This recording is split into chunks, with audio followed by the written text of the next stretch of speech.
Life کو لے کے، رسک کو لے کے، سب چیزوں کو لے کے ڈر جو کسی بھی والد کو ہوتا ہے، والدہ کو ہوتا ہے، وہ مجھ میں تھا۔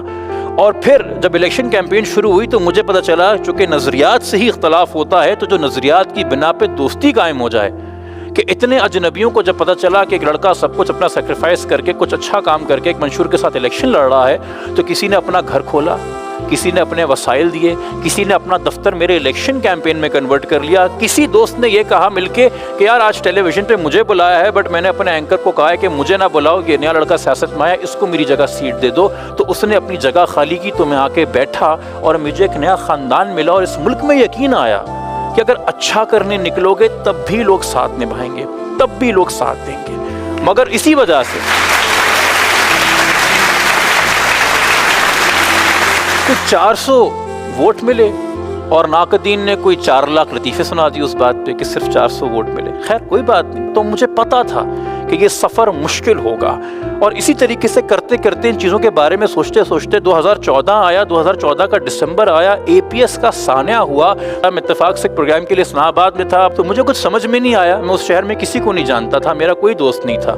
میں نکلا، میں نے ایک ویڈیو فیس بک پہ بنائی اور میں نے کہا میں مظاہرہ کرنے جا رہا ہوں، میں کم سے کم اپنا حق ادا کرنے جا رہا ہوں، میں کم سے کم یہ ہمت اور جرأت اپنے میں پیدا کرنے جا رہا ہوں کہ ایک حکومتی مسجد کو استعمال کر کے کوئی انسان یہ اعلان نہیں کرے گا کہ اس ملک کے بچے اگر دہشت گرد ماریں تو ان کے لیے دعائے خیر نہ کی جائے۔ اور یہ کرنے جب میں نکلا تو اس کے بعد 26 سال 27 سال کی عمر تھی، سڈنلی 2 دن بعد مجھے ایک فون کال نصیب ہوئی۔ انہوں نے فون کال کی اور انہوں نے کہا بھائی جو کر رہے ہو وہ روک دو ورنہ جان سے مار دیں گے۔ میرے اندر پتہ نہیں کیا تھا، وہ میں نہیں بول رہا تھا، میری نہ اتنی عمر تھی نہ تجربہ تھی۔ میں نے کہا ہم جہاں کھڑے ہیں ہم وہاں کھڑے ہیں۔ زندگی کے اندر اسی طرح مظاہرے ہوتے گئے، پروٹیسٹ ہوتے گئے، اور ہر موقع پہ ہر جگہ پہ میں نے بس یہ سوچا کہ صحیح کون ہے، غلط کون ہے، مظلوم کون ہے اور ظالم کون ہے، اس زاویے کے علاوہ کچھ نہیں۔ میں اس کو جانتا ہوں کہ نہیں جانتا، اور اسی کی بنیاد یہ ملی کہ اس طرح کی خبریں شائع ہوئیں۔ ابو جہل کی یاد میں شمع روشن کرنے کی تقریب، محمد جبران ناصر 17 رمضان کو ابو جہل کی یاد میں شمع روشن کریں گے۔ یہ فیس بک پہ وائرل گئی 2016 میں، اس کے بعد سے آج تک ہر رمضان یہ وائرل جاتی ہے، اور ہر بڑے چینل کا صحافی مجھے فون کر کے پوچھتا ہے آپ یہ ایونٹ کر رہے ہیں؟ میں نے کہا اگر آپ کو یہ گمان ہی میرے بارے میں ہو گیا ہے تو آپ مجھ سے بات کیوں کر رہے ہیں، کہ اگر آپ کو لگتا ہے کہ یہ سچ ہو سکتا ہے۔ زندگی کے اندر اسی طرح کے مراحل و سفر آتے گئے، تو ایک کیس آیا میرے سامنے، مجھے بتایا گیا تھا پہلے بھی، ہم اس وقت مظاہرے میں شرکت ہم نے کی تھی 2011-12 میں، جب یہ واقعہ ہوا تھا کہ شاہزیب خان نام کا ایک لڑکا شاہ رخ جتوئی کے ہاتھوں مارا گیا، ایک اور لڑکے کے ہاتھوں۔ وہ کیس بہت ہائی لائٹ ہوا پاکستان میں، آپ نے بھی سنا ہوگا اس کے بارے میں شاید ٹیلی ویژن کے اوپر۔ پتہ چلا کہ جی ہائی کورٹ نے ان کو چھوڑ دیا ہے، ہائی کورٹ نے ان کو چھوڑ دیا ہے۔ ہائی کورٹ نے جب ان کو چھوڑ دیا ہے تو اپیل کرنے کو سپریم کورٹ جا نہیں رہا، چونکہ شاہزیب کا باپ تو معاف کر چکا تھا، خاندان تو معاف کر چکا تھا کسی بھی پریشر کے انڈر۔ تو ہم چلے گئے سپریم کورٹ۔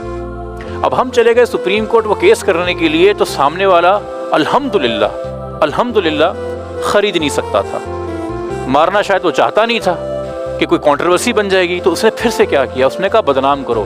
اب کیا کریں، ہم گستاخ تو بول چکے، ارے چلو اب بھارتی بول دو۔ تو کہا گیا کہ جی جبران ناصر ہمیشہ سے فوج اور عدلیہ مخالف مہمات چلاتا ہے اور یہ انڈین NGO کا کارندہ ہے۔ یہ ویڈیو 14 سے 20 لاکھ بار فیس بک پہ دیکھی جا چکی ہے، اور 14 سے 20 کروڑ گالیاں میں کھا چکا ہوں، مگر آج تک کوئی ثبوت اس بات کا نہیں ہے جو الزام اس پہ لگائے گئے۔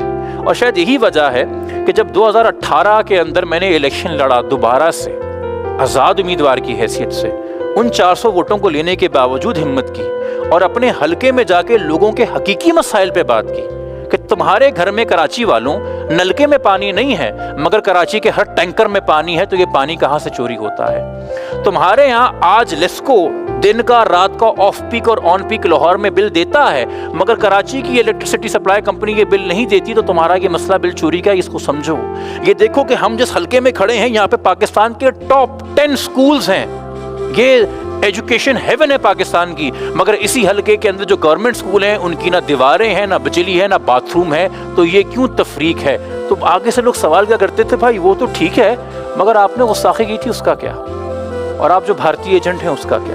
جان بوجھ کے بار بار یہ سوال ہوتے گئے میری الیکشن کیمپین میں مجھ سے، اور میں سب کو مسکرا کے ان سوالوں کا جواب دیے بغیر اپنا پیغام عام کرتا چلا گیا۔ اس بار خدا نے رحمت کی، لوگوں نے ساتھ دیا، 400 سے نمبر 6000 پہ چلا گیا۔ جو میرے خیال میں ایک بڑا نمبر ہے کہ یہ پروپیگنڈا کے باوجود کہ میں بدعقیدہ ہوں یا کسی مذہب کے خلاف ہوں یا ملک کے خلاف ہوں، اتنے لوگوں نے سپورٹ کیا۔ مگر میں جاننا چاہتا ہوں اور میں سوال کرنا چاہتا ہوں کہ آپ میری طرح کتنوں کا اور کتنا امتحان لیں گے؟ ایک مہذب معاشرے میں جہاں اختلاف کی اجازت ہوتی ہے، اسی مہذب معاشرے کے اندر لوگوں کو جب اختلاف کی اجازت دی جاتی ہے تو ساتھ میں عزت بھی دی جاتی ہے۔ ہر انسان اس معاشرے کا سماجی کارکن بننے کے لیے پیدا نہیں ہوا ہے۔ اگر پورا کا پورا معاشرہ سماجی کارکن بن گیا، اس کا مطلب ہے یہ معاشرہ ختم ہو چکا ہے، یہ معاشرہ ناکام ہو چکا ہے۔ جب لوگ اپنے نارمل کام سے ہٹ کے یہ کام شروع کر دیں، اس کا مطلب ہے ریاست خلا چھوڑ چکی ہے، جس کو پر کرنے کی ضرورت ہے۔ Let there be sport stars, let there be rock stars, let there be poets and actors and artists and entrepreneurs and engineers and doctors and innovators and inventors, and let some people do this work. مگر جس طریقے سے اس معاشرے کو رنگا جا رہا ہے، جس طریقے سے اس معاشرے کی شکل بنائی جا رہی ہے، آپ چاہتے ہیں کہ ہر زبان بولنے والا، ہر قسم کا اور ہر طرح کا کلمہ پڑھنے والا، ہر طریقے سے نماز پڑھنے والا ہاتھ باندھ کے یا ہاتھ چھوڑ کے وہ سماجی کارکن ہی بن جائے۔ تو اگر ہر ایک کو ہی ریاست سے شکایت ہو جائے گی تو اس کو گھر کون بلائے گا؟